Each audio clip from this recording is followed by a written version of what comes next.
Hi all. A very important question in chess is when the opponent seems to be playing in a very solid manner but without a plan. How do you actually exploit that? I think we saw an excellent game yesterday in the FIDE Grand Prix. Andreikin playing white against Nakamura. And I think it's a good example of how to punish planless play. Let's see what happened in the game. Andreikin kicked off with d4 and Nakamura chose the Dutch defence. A very, very aggressive opening statement to play for an aggressive tactical game, usually. So knight f3, knight f6. After g3 we have the Leningrad Dutch, where black fianchettos the bishop. This is actually one of my personal favourites within the Dutch. I prefer it and used it more in over the board than the stone wall formation. So we see bishop g2, bishop g7, both sides castling. Now quite a rare option here. Usually white just plays c4. Another popular choice is b3 or even b4. These have been seen before. This is quite a rare move, 151 games with c3. Compare that to over 3,000 just with the standard c4. So a choice of moving the pawn here.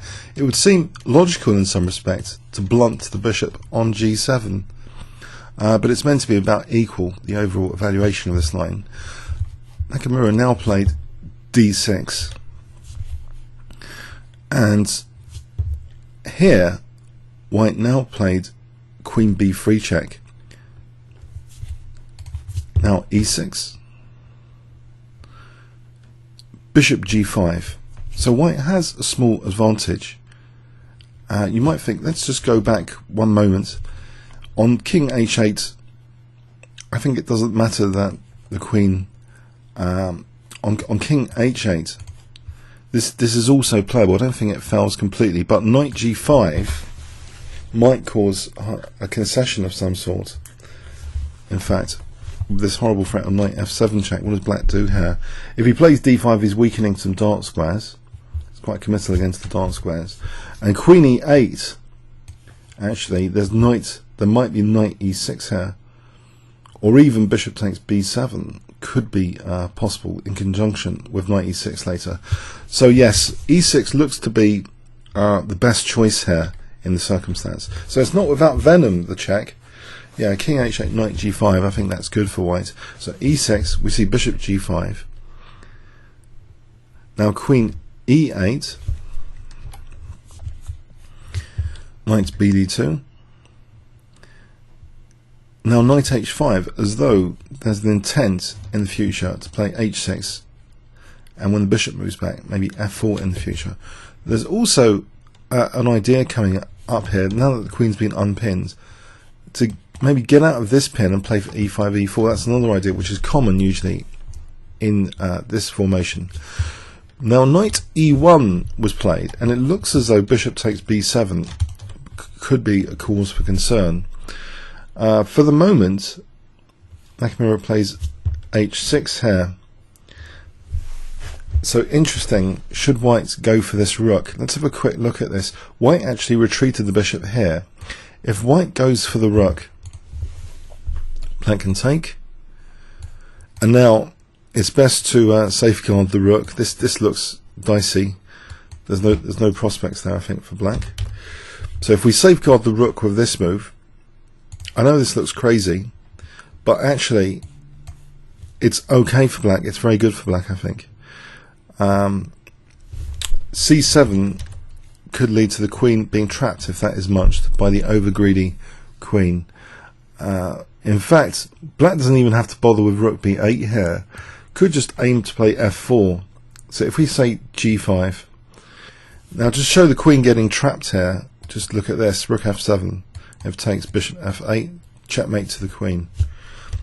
So if the queen has to retract herself here, you know, after g5 with say a move like, or if going back, say, then this could lead to trouble with f4, immediate trouble. The bishop's squished, so white has to do something about the bishop getting squished.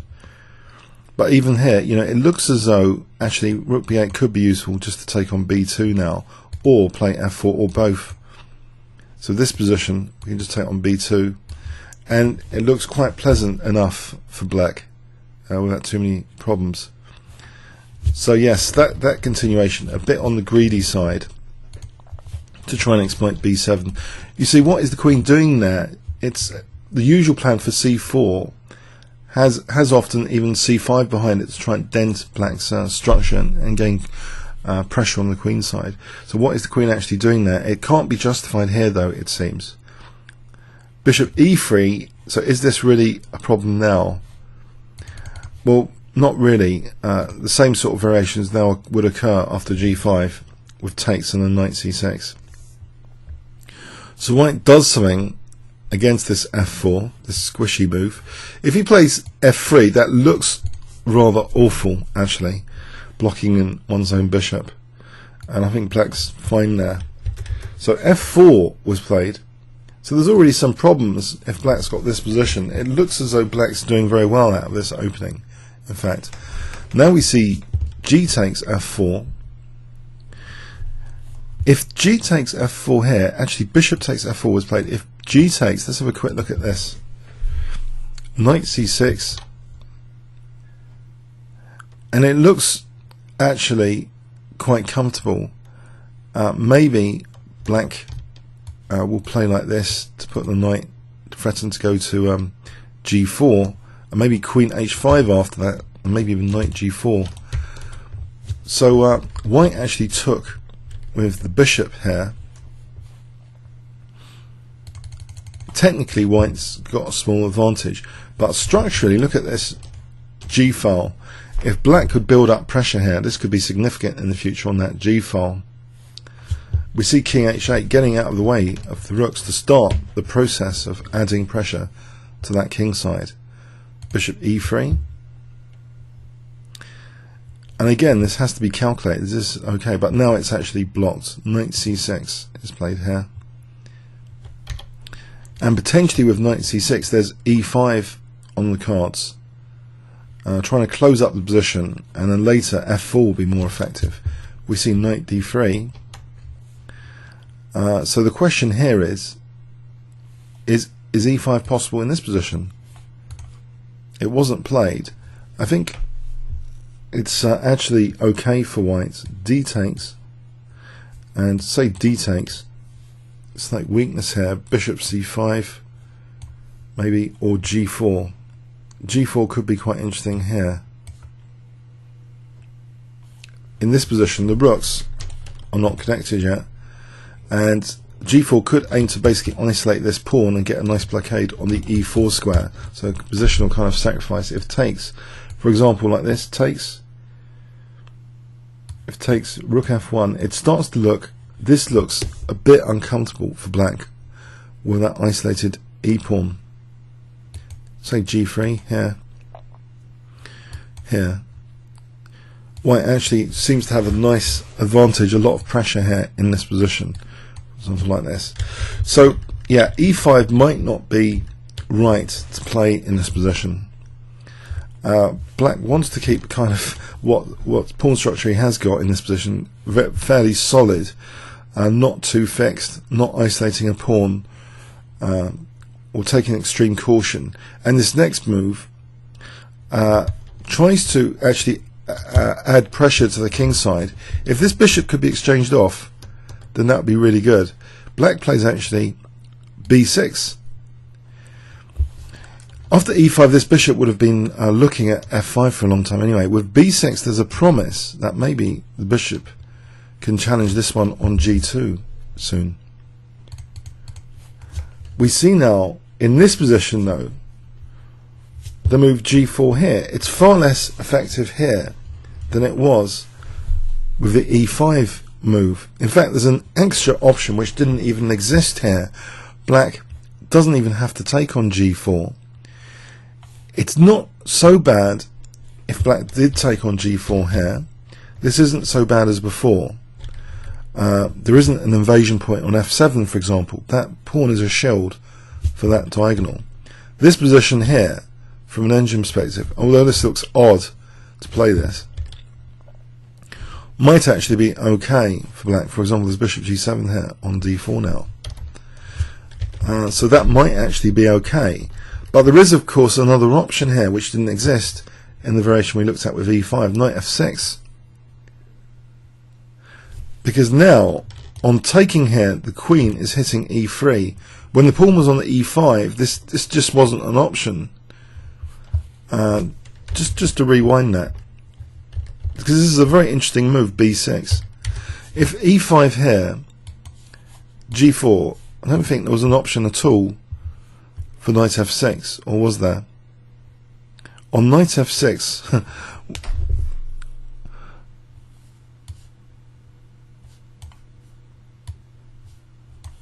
no, I think this might be actually okay. Hang on, knight d3, e5. Oh, sorry, d takes first. Pardon me. D takes first. g4 here. Alright, if knight f6 here, then just g takes. The queen isn't so active, it's not staring at e3. So this looks as though it's potentially very comfortable for white. So yes, this b6 is very, very cunning stuff, just for Dutch Leningrad diehards that want to play this setup. Don't be too keen to play for e5. There's a lesson there already. Yeah, it can lead to this problem. Yeah, this g4 is threatening to intensify pressure on the f file and the diagonal. So it's interesting. But g4 here, there's knight f6. Okay, and in fact, we see now, what is white doing with this? This doesn't look too convincing.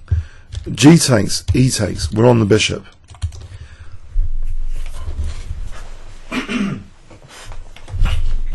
The bishop moves back. And okay, this pawn is isolated, but there's a grip square on e4 right now. We see the move bishop e6. So instead of going here, this is an interesting idea, just to switch like this immediately with tempo. There's no d5 here,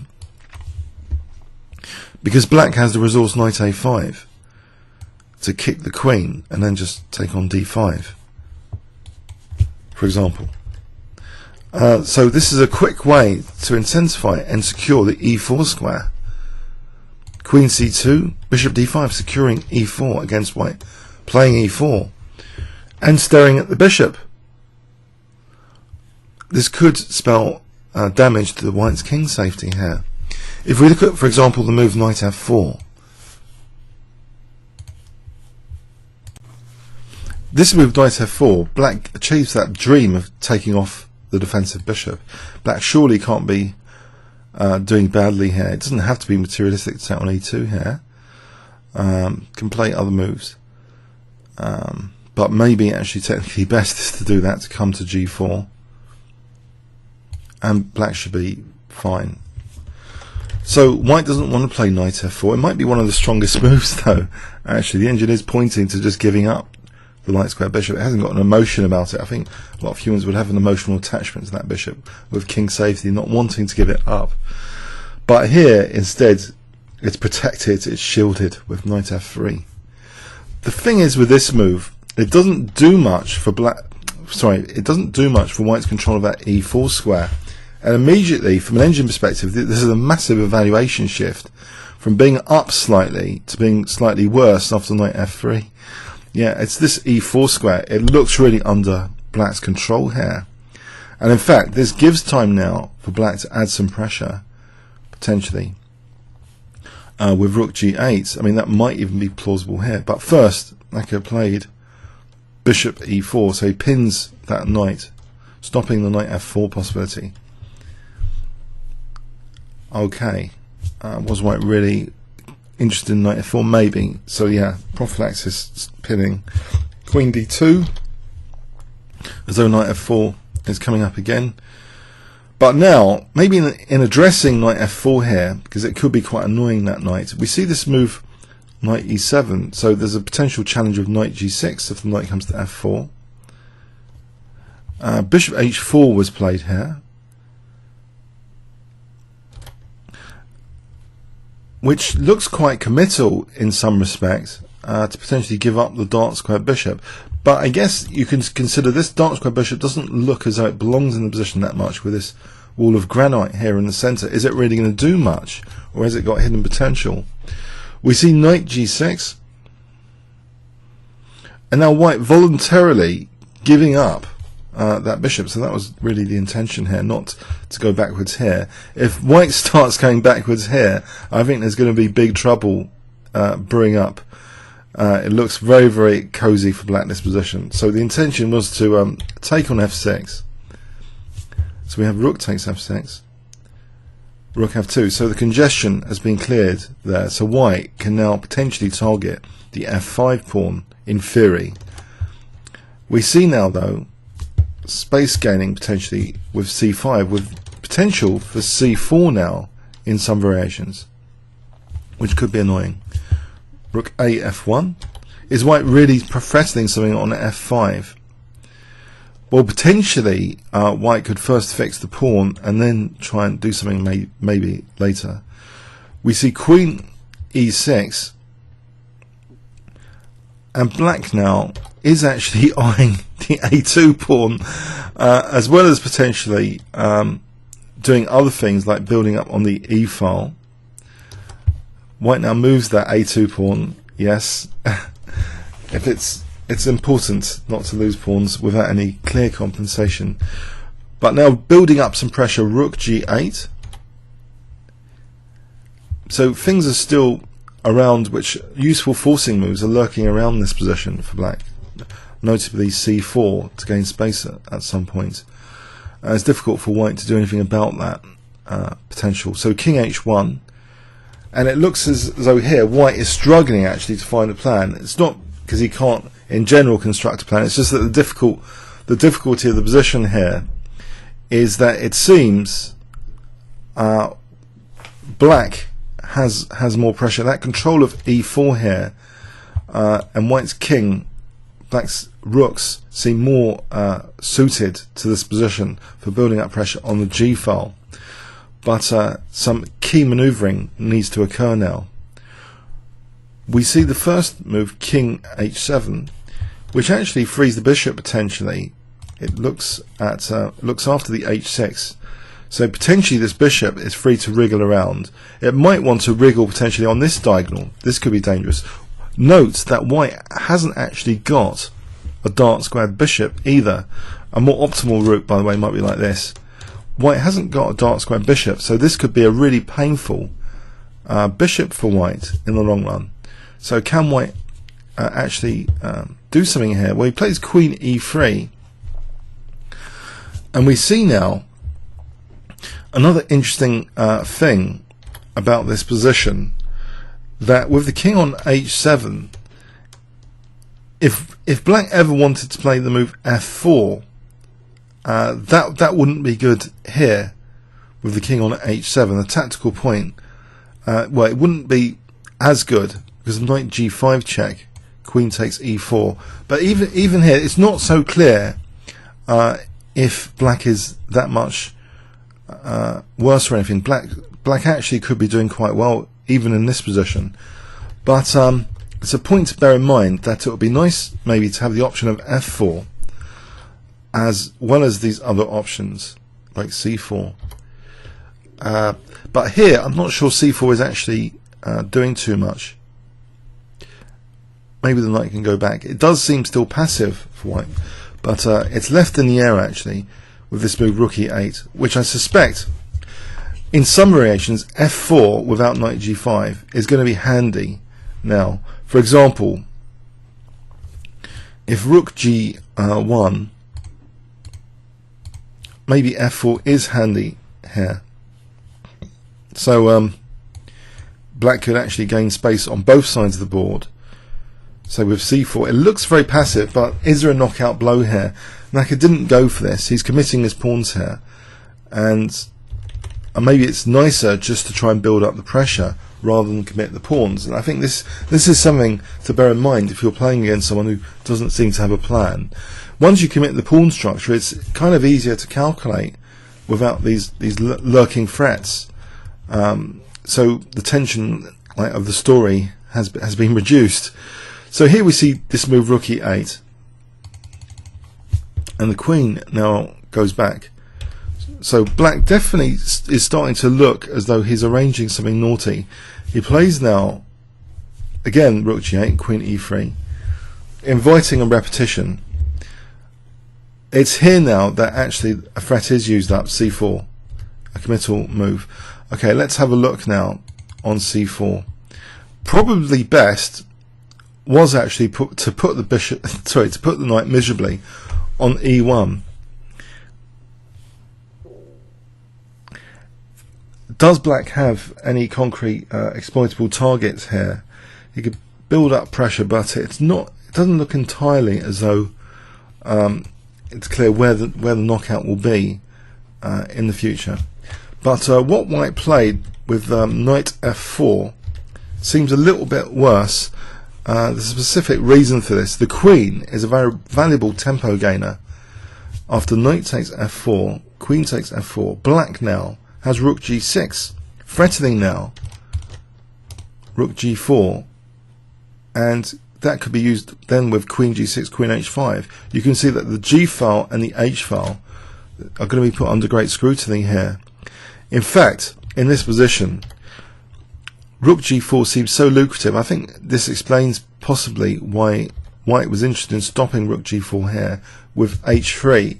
So he's weakening actually the g3 square and dark squares in general. But yeah, let's say white's in a very passive position, and white can't. It doesn't seem knight h4 would run into rook g4, so the knight can't move. If rook g1, then rook g4. And then here, it looks very passive for white indeed. Say queen g6. Black's building up the pressure, and we'll play bishop f6 and have a treble there, as well as that beautiful bishop on e4. It will be a dream position soon. Let's just put it on the board. Here, there might even be a knockout tactic. Bishop takes d4. Yeah, we're on g2. It's crushing. A true king's crushing position. Yeah, with the trebling there. So that is the beautiful stuff lurking here. So yeah, h3 prophylaxis against rook g4. Now we see a very powerful move. This bishop, which the opening was designed against with this formation here, can wriggle here to a more suitable diagonal, especially with that h3. It's like a red to a bull, red flag to a bull. I think so. Bishop f6 introduces possibilities of the bishop wriggling a bit like this to get onto that diagonal. Now we have king h2, an extra target there on this diagonal. But what else does white do? He's a bit tied down here. The immediate knight h4. Let's have a look at this again here. This just fails. Bishop takes h4. We're on g2, so if bishop takes e4, we just take here, piece up. So we see king h2. Yeah, what is white doing? If he moved the rook, this shows it's a bad position for white. Black's just going to build up anyway, maybe even with bishop d8, and then we've got rook g3 here. Then we're going to treble. Okay, so yeah, it can get nasty. So let's go king h2 with the game continuation. Bishop e7. Now the point of king h2 is revealed actually. Bishop h1 to be able to challenge the g file potentially with one of these two rook moves. Rook 8 to g7, and now we see rook g2. So is white out of trouble? Not really. The queen is a valuable tempo gainer in this position, and that potentially loses the game here because of this move rook g2, trying to challenge that g file. Because now bishop g5 was played, and this is pretty nasty position for white. Just before we check that, I mean, there's not much else for white going on here, because black, if left to his devices, I think it's going to arrange something on this diagonal. Let's just give it for sake of argument, or queen g8. If white's doing nothing, d5. So the knight's, I think, virtually pinned now because of rook g2. That's mating there. So with the knight virtually pinned, I'm just showing you black's plan. Bishop d6, and eventually, we crush white on that diagonal. The Achilles heel of white in this position, he hasn't got a dark square bishop. So this bishop does become a total menace. It's logical. Okay, so if white doesn't do anything, he's dead. If he does this, it's still bad for the dark square bishop. Actually, bishop g5 now. So what does white do here? If he takes here, this is awful, but probably the best move. Hg.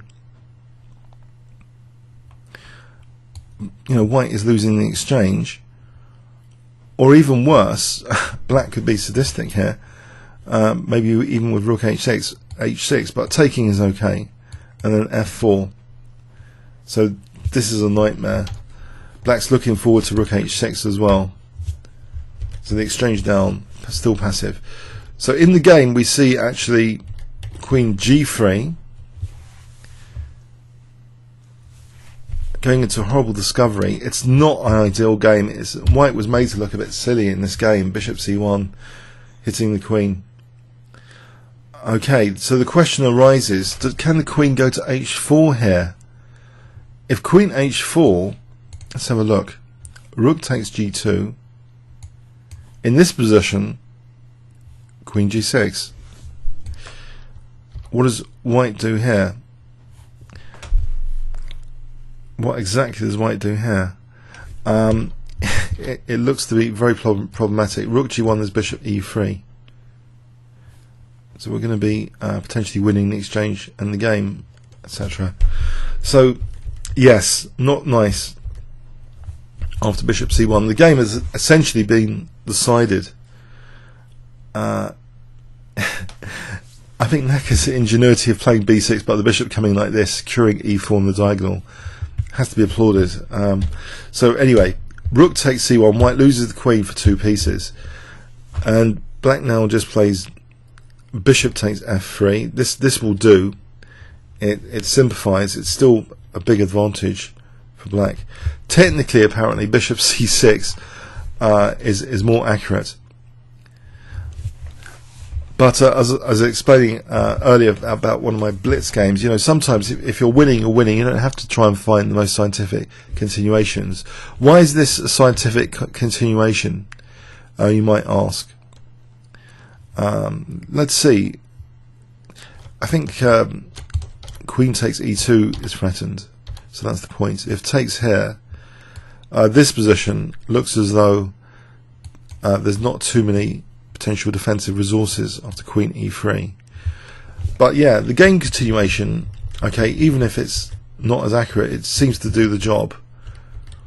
So just bishop takes f3. Okay, it's giving white a seemingly potentially useful light square bishop. But the rook and bishop here are not really that great, because b2 is a problem. This old friend for the endgame, if the queen can come in and win b2, then c3, etc. So queen e3, check. I don't think there's much better here. Bishop h5, yeah. Queen d2. How does white defend now? b2 and e2. So say rook b1, we just play in this position we can just play queen c2 and then just take on b2. So yeah, it looks fairly hopeless, but white played on a bit with these checks. Black can get out of the checks though. If he goes on a suicide mission, though, let's just make a note of this. This, I think, would be embarrassing to bishop f3, checkmate. That would make Androcade's day. Nakamura would probably give up the game after that. No, the king actually wants to head for a6, so it goes over here. Check. And here, white resigned. So a fantastic choice of opening from Nakamura. Very innovative Dutch defence. Dutch Leningrad, one of my absolute favourites. And I think we need to have caution against this system, fellow Dutch players, fellow Dutch Leningrad players. That I think it demonstrates actually that we've got to be careful about playing e5. This position here, it might be natural to think of king h8 and e5, but or king h7 for e5. I think this is very interesting to try and challenge the defensive bishop, as we saw soon. in the position coming up, and offering that b7 was very dynamic all the time as well. But here, this is the key point with this knight on d3 coming to d3. A key point here, this b6 move, and the engine actually loves this move. This is a top engine move in the position. A very interesting move. So black is potentially just challenging the bishop without having played e5. If we can challenge this bishop, then that will make things easier for the attacking potential. So white played this g4 here. This is the turning point from a computer perspective of this game, and white played g4. If white had played, say, knight f3, we can have bishop b7 here. And actually here we could consider possibly e5 here could be safe enough, or even delay it further, knight a5, where we might actually play even on the queen side, so keep this structure intact, play for c5. It's an interesting plan, just from a theoretical perspective, but g4 sharpened things up. Now the e4 square, that giving black e6 for this maneuver was very nifty for black to have available. So he's getting rid of potentially the defensive bishop if white allowed it. But now black was just building up the pressure, and in fact this bishop is the potential hero in waiting in the position, I would say, because white does not have the dark square bishop. It's the hero in waiting, and it does eventually start to maneuver strongly. So bishop f6, and then we have bishop e7. So potentially now with d5 coming up for this diagonal, keeping the pressure on g2, trying to have a lockdown on e5 though, very important. But yeah, here bishop g5 is the knockout blow to actually win from this particular position, this particular configuration. So a great game from Necker. Fantastic stuff. Winning with the Dutch Leningrad, winning in style. Okay, comments or questions on YouTube? Thanks very much.